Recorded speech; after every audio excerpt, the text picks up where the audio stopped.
Chers élèves, bonjour.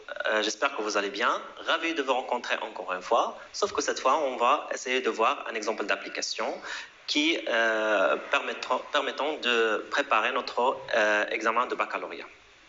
Donc, notre exercice d'application portera sur l'analyse d'exploitation.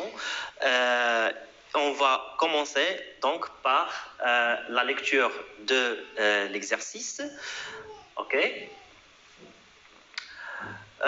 On prend alors l'exemple de l'entreprise, la société Sofdom SA, spécialisée dans la fabrication du chauffage à usage domestique, vous remet les informations et documents suivants en vue de réaliser certains travaux d'analyse comptable relatifs à l'exercice 2018. Alors, l'exemple, le premier document est un extrait du compte de produits et charges du 1-1-2018 au 31-12-2018. Par exemple, on a le chiffre d'affaires, l'autre produit d'exploitation, autre charge d'exploitation, résultat courant, produit des cessions d'immobilisation, valeur nette d'amortissement des immobilisations. Le deuxième tableau, c'est un extrait du tableau des provisions du 1-1-2018 au 31-12-2018. Et troisième tableau, c'est état des soldes de gestion. Il y a deux tableaux dans le tableau de gestion, c'est tableau de formation de résultats de FR. Par exemple, une insuffisance brute d'exploitation et résultat net d'exploitation. Regarde, insuffisance brute d'exploitation, c'est négatif. Donc, un excédent brut d'exploitation sera positif. Alors, deuxième tableau, c'est un extrait aussi de la capacité d'autofinancement, la CAF, dans les trois dotations et les reprises aussi. Très bien. Quatrième information, c'est information complémentaire. Donc, le chiffre d'affaires est réparti régulièrement sur l'année, c'est-à-dire sur 12 mois. Le coût variable est de 1 375 000 dirhams. Toutes ces informations, on va les utiliser pour répondre au travail à faire. Suivons. Alors, calculer et interpréter la capacité d'autofinancement. 2. Calculer le résultat d'exploitation à partir de l'insuffisance brute d'exploitation. 3. ABC. A, c'est présenter le tableau d'exploitation simplifié. Donc, le tableau d'exploitation est simplifié. On a déjà vu le tableau d'exploitation différentielle simplifié dans le cours, d'accord. Calculer et interpréter le seuil de rentabilité, SR. Déterminer et interpréter la date de réalisation de seuil de rentabilité. Et calculer et interpréter la marge de sécurité et l'indice de sécurité. D'accord? Donc, on commence. La correction. Alors, question numéro 1, calculer et interpréter la capacité d'autofinancement. Donc, pour calculer la capacité d'autofinancement, on va utiliser le tableau de capacité d'autofinancement. Et d'autres informations qu'on a dans l'exercice. Tableau 1, c'est tableau de formation de résultats à l'âge pour voir le résultat net de l'exercice qui est 450 000 dirhams. Alors, c'est un bénéfice positif, donc représente un bénéfice. Et aussi pour la dotation d'exploitation, c'est 150 000. Et la dotation financière, c'est 60 000. D'accord? Les dotations non courantes n'existent pas. Alors, pour les reprises d'exploitation, c'est 160 000. Et pour la reprise financière, c'est 75 000. Les reprises non courantes, il n'y a pas. Alors, pour les produits de cession, on va utiliser l'extrait du compte de produits et charges. D'accord? Produits de cession, donc 800 000. Et valeur nette d'amortissement des immobilisations CD, c'est 600 000. Alors, pour le calcul de la capacité d'autofinancement, donc c'est quoi? C'est le bénéfice plus les dotations d'exploitation plus les dotations financières, moins les reprises d'exploitation, moins les reprises financières. D'accord? Moins les produits de cession, d'immobilisation, plus les valeurs nettes d'amortissement. Donc, vous pouvez utiliser seulement la formule, donc égale à 225 000. D'accord? Alors, l'interprétation de 225 000.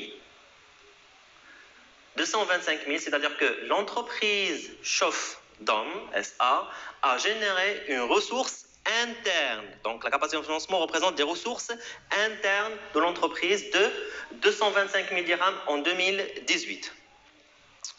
Très bien. Alors, passons à l'exercice, à la question suivante. D'accord? Donc, calculer le résultat d'exploitation à partir de l'insuffisance brute d'exploitation. D'accord? Donc, pour cela, on utilise un extrait de tableau de formation de résultats. D'accord? Tableau de formation de résultats est composé de plusieurs formules. Alors, on a excédent brut d'exploitation, insuffisance brute d'exploitation, plus autre produit d'exploitation, moins autre charge d'exploitation, plus reprise d'exploitation, moins dotation d'exploitation, égale le résultat d'exploitation. Très bien. Alors, on doit remplir le tableau. On va utiliser le tableau, l'extrait du tableau de formation de résultats à l'âge, parce qu'il y a ici figure l'insuffisance brute d'exploitation moins 50 000. D'accord, très bien. Et aussi pour les autres produits d'exploitation et autres charges d'exploitation, on va essayer d'utiliser l'extrait du tableau de compte de produits et charges. D'accord? Donc, un compte de produits et charges, autres produits d'exploitation, c'est 360 000, d'accord? Et autres charges d'exploitation, 110 000, d'accord? Alors, maintenant, on passe aux reprises d'exploitation et dotation d'exploitation. Pour reprise d'exploitation et dotation d'exploitation, on va utiliser l'extrait du tableau des provisions, d'accord, parce que il y a une provision pour dépréciation de l'actif circulant, c'est momentané, et aussi l'extrait de capacité de financement, parce qu'il y a ici les dotations et les reprises durables. Donc les deux représentent la somme des dotations d'exploitation et représentent la somme des dotations et les reprises d'exploitation.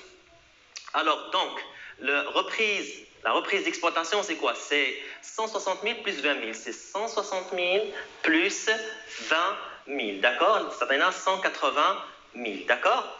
Et dotation d'exploitation, c'est 150 000. Dotation d'exploitation, 150 000. Plus la dotation d'exploitation, 40 000. Et il y a 190 000. D'accord?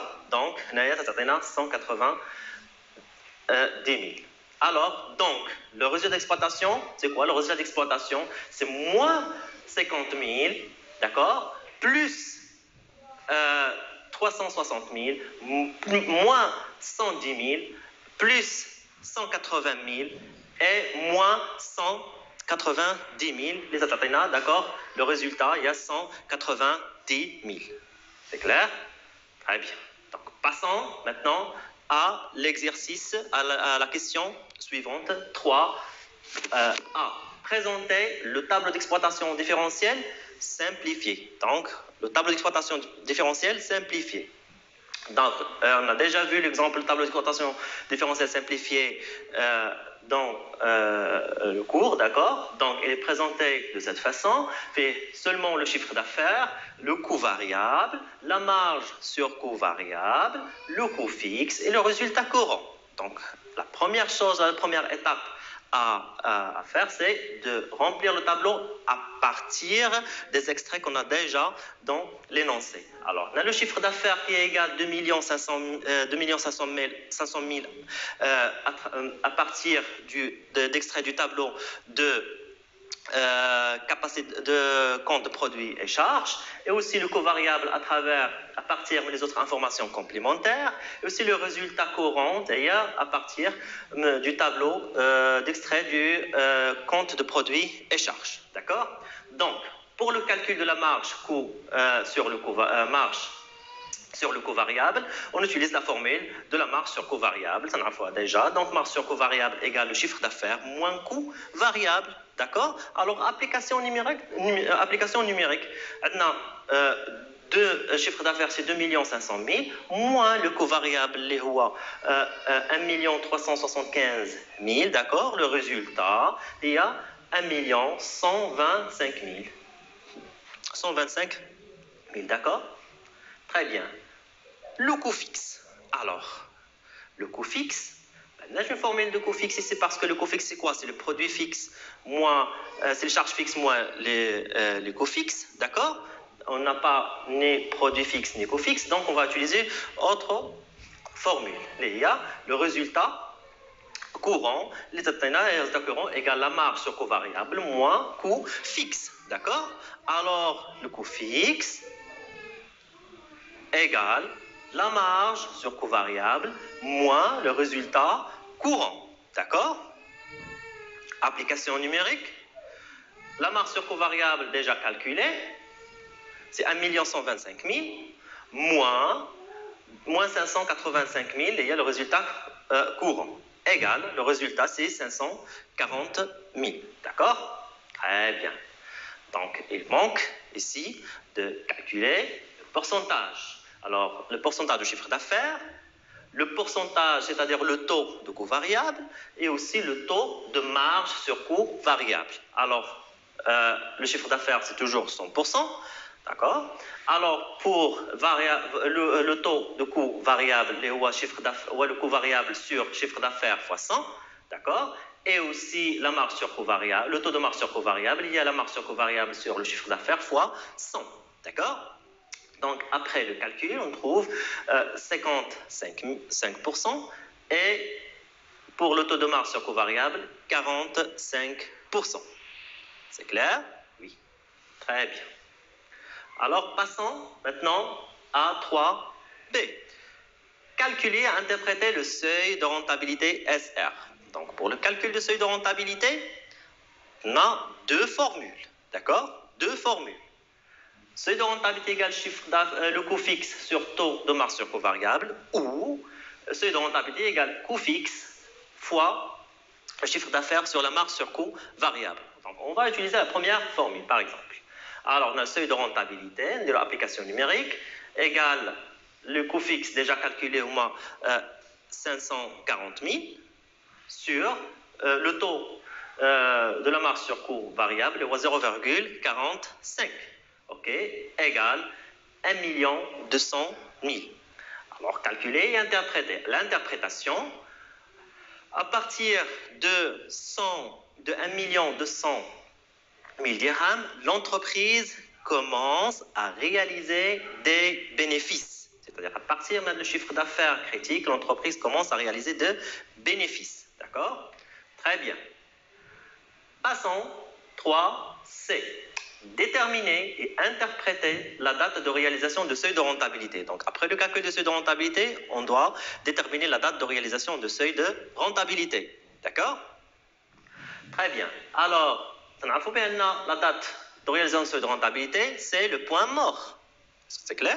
Très bien. Alors, le point mort, c'est quoi le point mort? Le point mort, c'est le seuil de rentabilité sur le chiffre d'affaires fois le nombre des mois d'exploitation. D'accord? Le nombre des mois d'exploitation. Application numérique.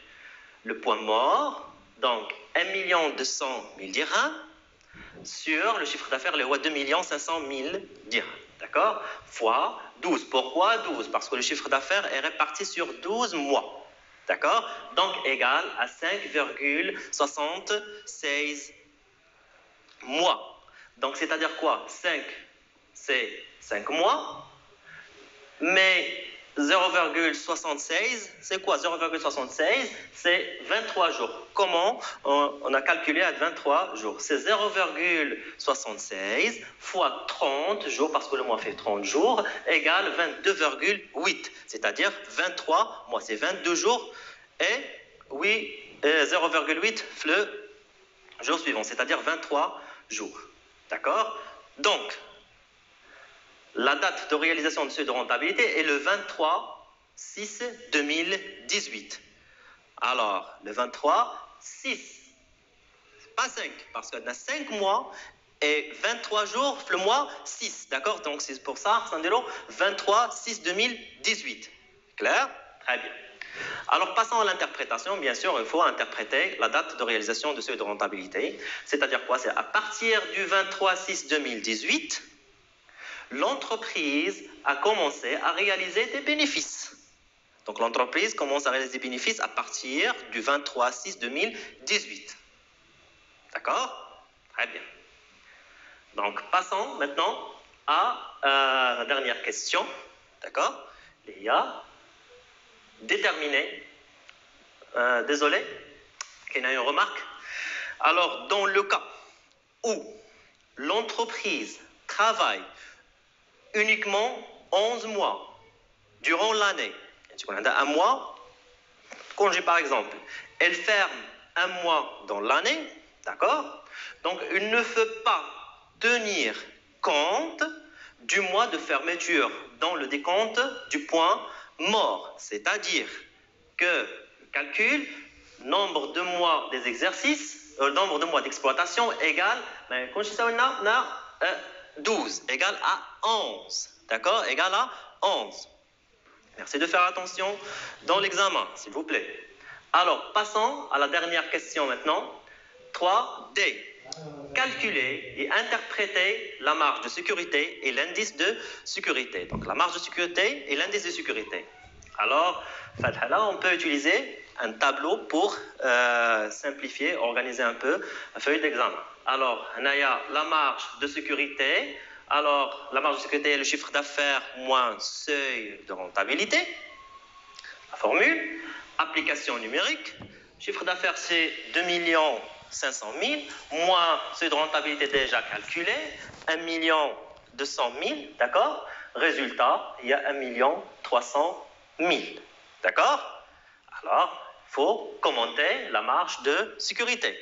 Alors, c'est-à-dire quoi? Que l'entreprise peut supporter une baisse de 1 300 000 de son chiffre d'affaires sans qu'il y ait de perte. D'accord? L'indice de sécurité. Pour l'indice de sécurité, dans la formule, l'indice de sécurité, c'est le chiffre d'affaires moins seuil de rentabilité sur le chiffre d'affaires fois 100. C'est-à-dire, chiffre d'affaires moins seuil de rentabilité ou marge de sécurité, c'est-à-dire que l'indice de sécurité, c'est la marge de sécurité sur le chiffre d'affaires fois 100. D'accord? Très bien. Donc, application numérique, marge de sécurité, il y a 1 300 000. Sur le chiffre d'affaires, il y a 2 500 000. Le tout fois 100. Résultat, c'est 52%. Le résultat, donc, il faut commenter à 52%. Alors, l'entreprise peut supporter, donc l'entreprise peut supporter une baisse de 52% de son chiffre d'affaires sans qu'il y ait de perte. D'accord? Très bien. Alors, merci mes chers élèves. On a terminé l'exercice. Je vous souhaite bon courage dans l'examen national.